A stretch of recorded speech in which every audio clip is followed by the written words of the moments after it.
पैटेलोफेमरल pain syndrome ये एक बहुत ही कॉमन पेन की इंजरीज है नी जॉइंट में, जो एक प्लेयर को अगर हो जाए और अगर वो ट्रीट ठीक से ना कर पाए तो उसको बहुत ज़्यादा मुश्किलों का सामना कर सकता है अपने गेम्स के ड्यूरिंग।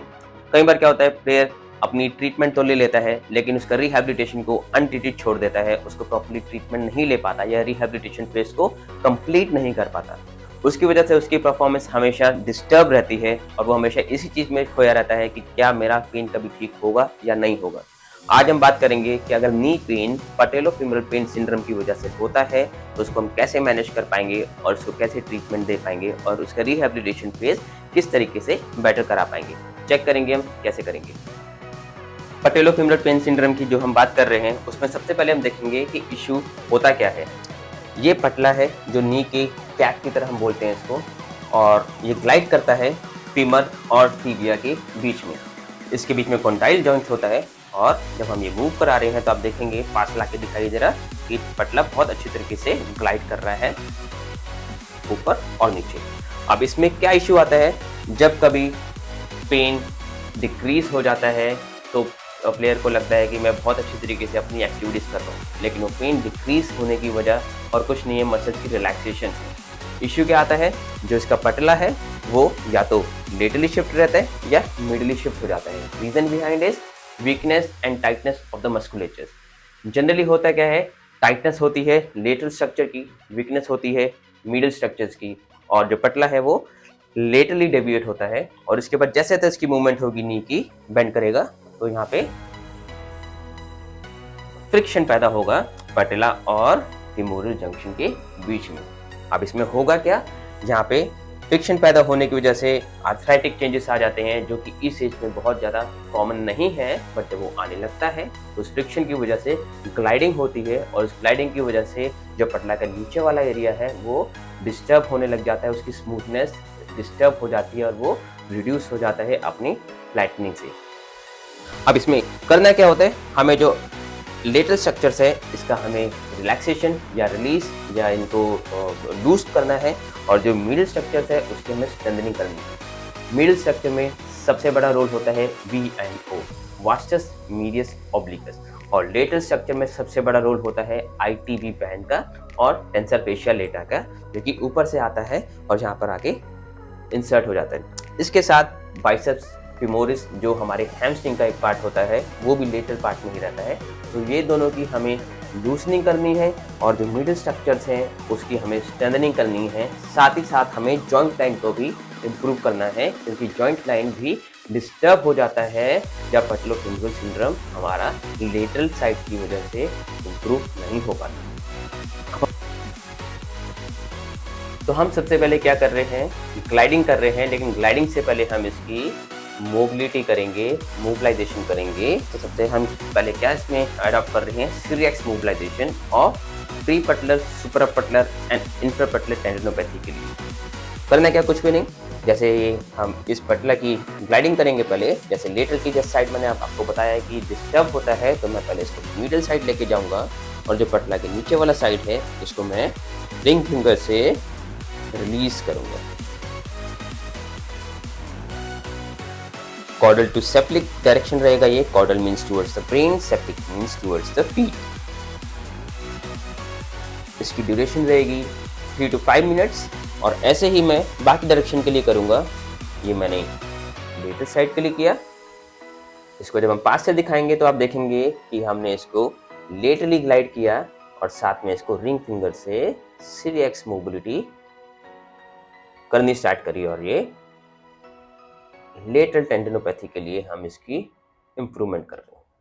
सेम यही हम फिर नीचे लेके जाएंगे, ग्लाइड करेंगे और सेम इसी तरीके से अब रिंग फिंगर या फिर हम इंडेक्स फिंगर को यूज़ कर सकते हैं, और दोनों ही तरीके से हम इसकी मूवमेंट कराएंगे। अगर हम इंडेक्स फिंगर यूज़ करेंगे तो ये वाली मूवमेंट जाएगी मीडियो लेटरल, और अगर हम रिंग फिंगर से करेंगे तो अगेन ये वाली मूवमेंट जाएगी। दोनों की बस हैंड पोजीशनिंग चेंज है, मूवमेंट दोनों का सेम है। सेम इसी तरीके से हमने सुपीरियर ग्लाइड किया, एंड हम अगर इंडेक्स फिंगर का यूज करेंगे तो again media lateral towards me is active face and away from me is passive face. तो अपनी तरफ लेके जा रहा हूँ तो प्रेशर ज़्यादा है, दूसरी तरफ लेके जा रहा हूँ तो प्रेशर कम है। देखने में CTX मोबिलाइजेशन बहुत ईजी लगता है, लेकिन जब इसको हम करते हैं और तरीके से करेंगे तो ये बहुत ही ज़्यादा इफेक्टिव है और ये उतना ईजी नहीं है जितना ईजी आपको वीडियो में लग रहा है। 3 to 5 मिनट्स की इसकी मोबिलिटी चलेगी और हम चारों स्ट्रक्चर्स को इक्वली टाइम देके इसको इम्प्रूव करना। नेक्स्ट हम करने वाले हैं mobility with the Mulligan belt. इसमें हम कर क्या रहे हैं, जो इसके लेटर साइड के स्ट्रक्चर्स जो टाइट थे उनकी मोबिलिटी करके इम्प्रूवमेंट करेंगे और नी जॉइंट की ग्लाइडिंग को बेटर करेंगे, उसको इन्हेंस करेंगे। करना कैसे है, मलिगन बेल्ट को अपने अराउंड आप ले लेंगे। हम कई बार देखते हैं कि प्लेयर की फ्लेक्शन की इमोबिलिटी हो जाती है, यानी कि जब वो नी को बेंड करता है तो ठीक तरीके से उसकी फ्लेक्शन नहीं आ पाती नी की। हम उसको इम्प्रूव कर रहे हैं, उसके लिए हम फीमर के अराउंड लेके जाएंगे बेल्ट को, नीचे का जो सपोर्ट है उसको हटा देंगे 2 मिनट के लिए और नी को मिडिल में थोड़ा सा बेंड लेकर करेंगे ताकि वो रिलैक्स पोजीशन पर रहे।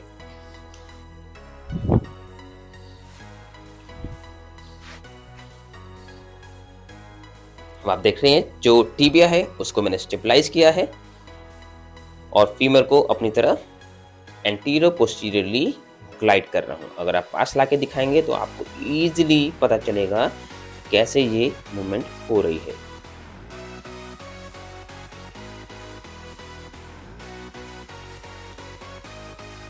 इसको अगेन हम 10 to 15 स्ट्रोक्स करेंगे, 2 to 3 टाइम्स करेंगे।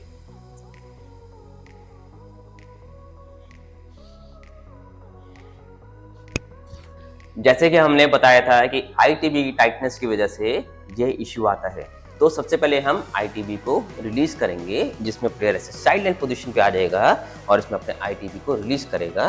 देखिए ये कैसे कर पा रहा है, नीचे वाली लेग बिल्कुल स्ट्रेट रहेगी, ऊपर वाली लेग बेंड रहेगी और जो ITB का पूरा पार्ट है, पूरा फाइबर है, इसको अच्छी तरह से ग्राइंड करेगा फोम रोलर से। 3 to 5 मिनट्स का ये एक्सरसाइज होना चाहिए, इससे कम का कोई फायदा नहीं होगा। मिनिमम इतना अगर करेंगे तो वो जितना भी हमारा ITB की टाइटनेस है वो ग्राइंडिंग से इम्प्रूव हो जाएगी, ओपन अप हो जाएगी। सो ITB की रिलीज के बाद हमने बात करी थी कि हम VMO के स्ट्रक्चर के ऊपर वर्क करेंगे। अब VMO का होता है मीडल स्ट्रक्चर में, तो उसकी हमें स्ट्रेंथनिंग बहुत जरूरी है। सबसे पहले बिल्कुल सिंपल एक्सरसाइज से, जो एक ट्रेडिशनल एक्सरसाइज है, उससे स्टार्ट करेंगे। लेटरल रोटेट कर लेंगे लेग को, एंकल को पूरा नीचे की तरफ, नी को पूरा स्क्वीज टाइट करेंगे और लेग को लिफ्ट अप करेंगे टुवर्ड्स द सीलिंग। ऊपर उठाएगा प्लेयर और इसको 5 सेकंड के लिए होल्ड करेगा और जैसे जैसे इसकी स्ट्रेंथनिंग बढ़ेगी तो वो 5 second to 10 second, 10 second to 15 and maximum 25 second का होल्ड करेगा, जिसके मिनिमम सेट रहेंगे 5 और मैक्सिमम सेट रहेंगे 10। ये अपने फिजियोथेरेपिस्ट या स्ट्रेंथ एंड कंडीशनिंग ट्रेनर के साथ मिलकर आपको डिसाइड करना होगा कि आपकी बॉडी के लिए कौन से लेवल कब जाके अचीव होगा। नेक्स्ट एक्सरसाइज, इसी में हम साइड लाइन ले लेंगे प्लेयर को,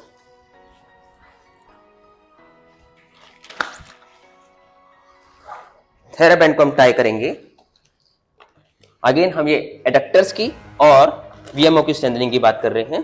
तो साइड लाइन में ले जाके अगेन नी को स्ट्रेट करेगा प्लेयर और इस लेग से इसको होल्ड करेगा थेराबैंड को। Now he will just lift his leg upwards, तो ऊपर उठाएगा और इसको होल्ड करेगा अगेन 2 to 3 सेकंड के लिए, नॉट फॉर 5 सेकंड, क्योंकि ये ऑलरेडी स्ट्रेंथनिंग लेके जा रहा है। तो इसको जब होल्ड करेगा, डाउन करेगा, इसका ये वाला स्ट्रक्चर बहुत अच्छी तरीके से स्ट्रेंथनिंग में जाएगा, बहुत अच्छा ये रिक्रूट होगा। तो हर बार लिफ्ट करेगा, 3 सेकंड होल्ड करेगा, डाउन करेगा, इसका 10 रेपिटेशंस करेगा एक बार में और मिनिमम इसके 3 सेट्स होने चाहिए, which will keep on increasing with the help of your sports physiotherapist.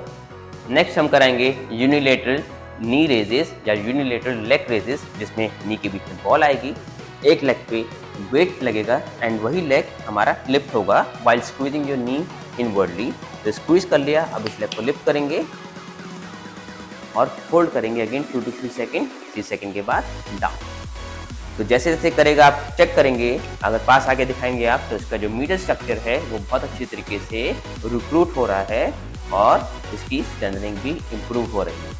Again इसको भी 10 सेकंड होल्ड करेंगे और 10 रेपिटेशन इसको लेके जाएंगे जब जब आपकी स्ट्रेंथनिंग बढ़ेगी। और इनिशियली इसको सिर्फ 2 to 3 सेकेंड होल्ड करेगा ताकि ये मसल्स को इम्प्रूव करा सके। और जैसे इम्प्रूवमेंट बढ़ती जाएगी 3 to 5 to 10 second is the maximum holding and 10 repetition are the maximum repetition which a player has to do. इसी के साथ हम आपको बताना चाहेंगे कि और भी बहुत सारी एक्सरसाइजेज हैं जो हम पैटेलोफेमोरल एक्सरसाइजेज में ऐड कर सकते हैं। उसके लिए आप हमें प्लीज़ कमेंट में बताइए कि आप इसमें इंटरेस्ट शो कर रहे हैं, या अगर आपको सेम इश्यू है तो आप प्लीज़ कमेंट में हमें बताइए। हम आपके लिए और भी एक्सरसाइजेज बना के लेकर आएंगे जिसमें आपका पूरा एक प्रोटोकॉल रहेगा। वीक टू वीक प्रोटोकॉल बना सकते हैं हम आपके लिए। अगर आपको हमारी सर्विसेज लेनी है तो आप प्लीज़ नीचे दिए हुए नंबर पे कॉन्टैक्ट करिए और अपना आप सेल्फ असेसमेंट करके या फिर हमारे थ्रू अपना असेसमेंट को बनवा के अपने रिहैब प्लान को आप कस्टमाइज कर सकते हैं। ऐसी एक्सरसाइजेस देखने के लिए और वीडियो देखने के लिए प्लीज़ हमें सब्सक्राइब करिए। अगर ये वीडियो अच्छी लगे तो इसको लाइक करिए, इसको शेयर करिए और ऐसा ही अपना प्यार बनाए रखें। Thank you.